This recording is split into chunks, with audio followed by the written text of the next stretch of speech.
弹死我了！百蟹缸2.0第10天，早上来先干的第一个事儿，就把这个水位给它涨上去。昨天不是说这只黎明蟹蜕壳了吗？我就给它放了隔离盒里了。过了一晚上，不光是没有任何蜕壳的迹象，而且它也死透了。看来是我误判了它要蜕壳，确实是昨天就是不行了的状态，只能丢垃圾桶了。今儿还在缸里看见了皮皮虾的这只残肢，完了，我那只大皮皮虾应该是被吃掉了。案发现场只剩了这一只钳子，这也是它的战斗工具。你看这钳子上刺儿都很锋利的，这玩意儿弹一下人可疼了。是什么生物能让它只剩一个钳子？你看这后面还连着块肉，应该是被硬生生掰下来的。这皮皮虾8成是已经不在了。昨天给缸里喂了2只大虾，今天再看的话就只剩皮儿了，里面的肉还有内脏啥的都被吃得干干净净。缸里的小生物这么多，真是一点也不浪费啊。然后我就在礁石区找皮皮虾，这一只，哎，都没事啊。这2只皮皮虾这不都活得好好的？我就看这只好像少了这个钳子，我现在拿起来观察一下，结果它另外一只钳子狠狠地弹了我一下。我的妈呀，太疼了！我是不敢下手了，用钳子捏一捏，观察，看看它到底是不是少了个腿是的，就是这只少了一根腿，另外一只2个腿是齐全的。看样子应该是昨天晚上遭到了螃蟹的袭击，钳子被掰掉了。缸里这个小河豚昨天吃虾吃的都特别爽，今天都圆不隆咚的胖了不少。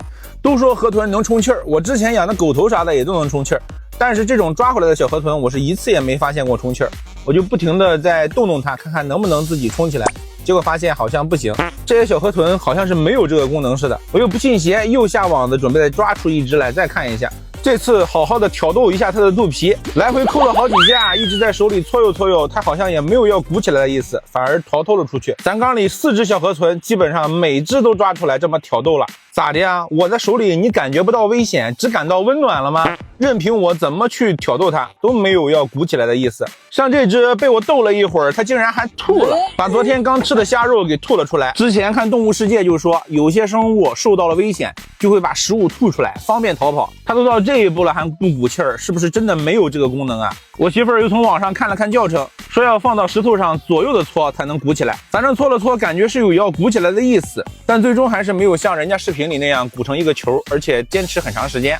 我在石头上给它搓了一会儿，它才刚刚有一点要鼓起来意思，但是瞬间这气儿又泄掉了。是不是我这河豚个头不够大呀？再长是不是就能鼓气儿了呀？我还指望着它给我擦鞋呢。而且这小河豚生命力都很顽强啊，就我这么给它搓悠半天，往水里一放，还是一溜烟的就跑了。所以大家放心，我不会给它玩死的。我只是比较好奇这些河豚鼓起来到底什么样，跟我的狗头是不是一个样子。给皮皮虾准备的躲避罐终于有一只躲进去了，不过这个罐子可能是短了，这个皮皮虾在里面只能是固头不固定，尾巴在外面露着呢。缸里种的这一大片红色的植物，今儿一看已经有不少烂掉了，看来还是挺不住。要是继续放任不管，它就得烂在缸里了，那就严重影响水质了。咱就今天给它清理清理，把这状态不好的都给它拿出来扔掉。但不是都不行了呀，还有一颗大的状态还可以，也一直在出新芽，也就是长得最高的这一颗，平时水位呢给它没不了，就算长满潮也没不了，其余的可能是泡死了。翻沙子呢，翻出来一只黎明蟹，你看我们这边的黎明蟹这个状态还是非常好的，颜色也好看，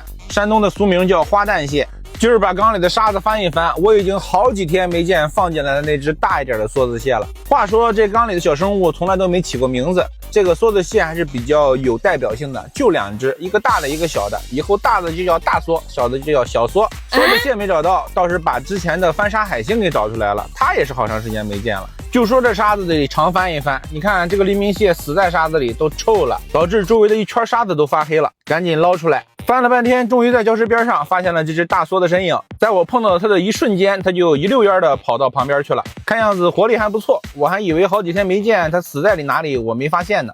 缸里这只关公蟹还是背着一个珊瑚骨，现在百蟹缸2.0里没有那么多的贝壳了，过2天再整点好看的贝壳放进去。